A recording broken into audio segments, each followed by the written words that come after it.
Deep in the rolling hills of northeastern Pennsylvania, where the Susquehanna River winds through a region once powered by coal and steel, stands a factory that carries the weight of history and the urgency of today's global conflicts. This is the Scranton Army Ammunition Plant, a sprawling complex of red brick buildings that have stood since the days when locomotives ruled the rails. Here, in the shadow of America's industrial past, workers and machines labor around the clock to produce the 155mm artillery shells that have become the lifeblood of Ukraine's fight against Russia's invasion. Imagine the scene. Massive steel rods, each weighing as much as a small car, arrive by rail from Ohio's steel mills. Inside these century-old walls, listed on the National Register of Historic Places, the air hums with the roar of furnaces burning at 2,000 degrees Fahrenheit, the screech of robotic arms, and the steady rhythm of lathes shaping metal with micron-level precision. These shells, capable of obliterating targets 20 miles away, are not just ammunition. They're a symbol of American resolve, a lifeline for a nation under siege, and a testament to the ingenuity of a workforce racing to meet a demand that threatens to outstrip supply. The journey of a single 155mm shell begins with a 14-inch steel billet, a raw chunk of metal that looks unremarkable but holds the potential for devastating power. Inside Scranton's cavernous forging halls, these billets are heated until they glow cherry red, then pressed under thousands of tons of force into elongated aerodynamic shapes. The process is a ballet of fire and steel, spanning 3 days from raw material to finished projectile. First, the billets are forged, stretched, and cooled in massive oil baths to temper their strength. Then, they're machined to exacting standards. Their surface is polished to ensure flawless performance when loaded into an M777 howitzer or a Paladin self-propelled gun. Each shell is designed to carry a high-explosive payload, a cluster munition, or even advanced guided rounds like the Excalibur, which can hit a target the size of a car from 25 miles away. The precision is staggering. A single shell weighs 100 pounds, measures nearly 3 feet long, and must be flawless to withstand the 15,000 Gs of force when fired.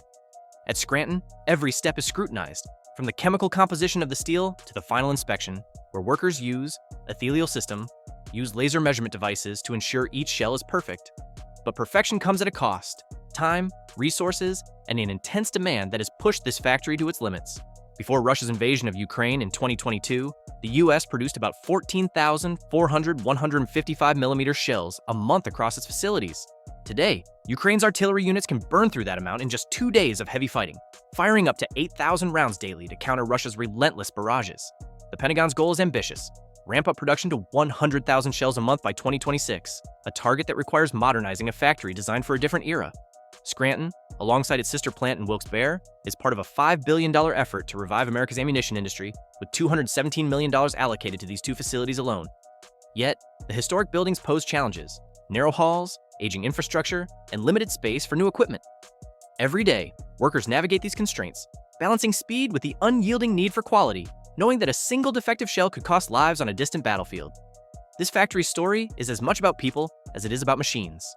The workforce at Scranton, a mix of grizzled veterans and young machinists, brings a gritty pride to their craft. Many are locals, descendants of the coal miners and steel workers who built this region. They work alongside engineers from General Dynamics, the defense contractor that operates the plant, and specialists from Estes Energetics, a Colorado company that supplies the critical explosives packed into each shell. Estes itself is a story of resilience. After a 2021 fire destroyed its World War II-era powder plant in Louisiana, the company rebuilt and expanded, opening a new facility in Arkansas to keep the supply chain flowing. In Scranton, modernization is creating jobs, hundreds of them, pumping economic life into a region hit hard by the decline of coal. But the human element isn't without challenges. The skilled labor shortage is real, with experienced machinists retiring faster than new ones can be trained. And the pressure is immense. Every shell leaving Scranton is destined for Ukraine's front lines, where a single day's delay could mean lost ground or lives. Why should this matter to you, watching from your living room in America? Because the 155mm shell is more than a piece of ordnance. It's a linchpin in a global struggle that tests America's leadership and industrial might.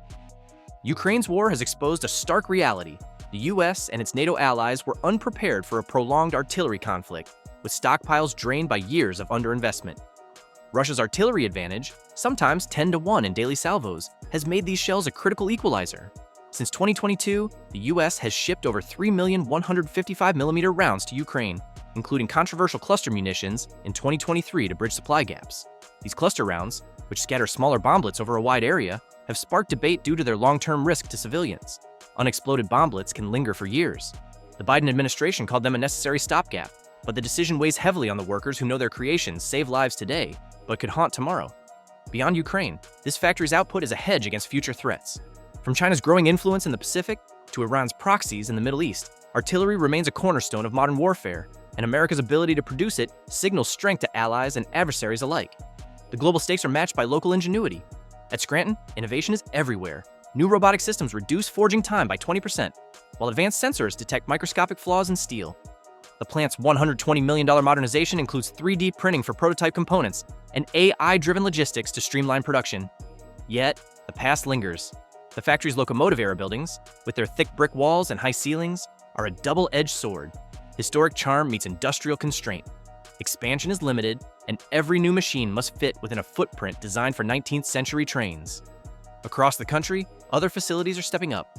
Iowa's Army ammunition plant is doubling its output, while a new factory in Texas is under construction to produce TNT, a key explosive. Meanwhile, Estes Energetics' Arkansas plant is experimenting with green propellants to reduce environmental impact. These efforts are interconnected, a web of American industry mobilizing like it did in the 1940s, when factories churned out tanks and planes to win World War II. But the clock is ticking. Ukraine's demand grows daily, and allies like South Korea and Australia are pitching in with their own 155mm shells. But it's not enough. The Pentagon's contracts with General Dynamics and others include performance bonuses for hitting production milestones. Yet global supply chains for explosives and steel remain fragile. Rare earth metals, critical for advanced shells, are often sourced from geopolitically sensitive regions. And then there's the human cost. Workers at Scranton often pull 12-hour shifts, knowing their work is a lifeline for soldiers 5,000 miles away. They read the news, see images of Ukrainian cities reduced to rubble, and feel the weight of their role. Some shells are even painted with messages of solidarity. From Scranton to Kyiv, a small gesture of connection in a brutal war. As you watch this factory's story unfold, you're not just seeing steel and fire. You're witnessing a nation rediscover its industrial soul, forging a legacy of resilience that stretches from Pennsylvania's hills to Ukraine's battlefields and beyond.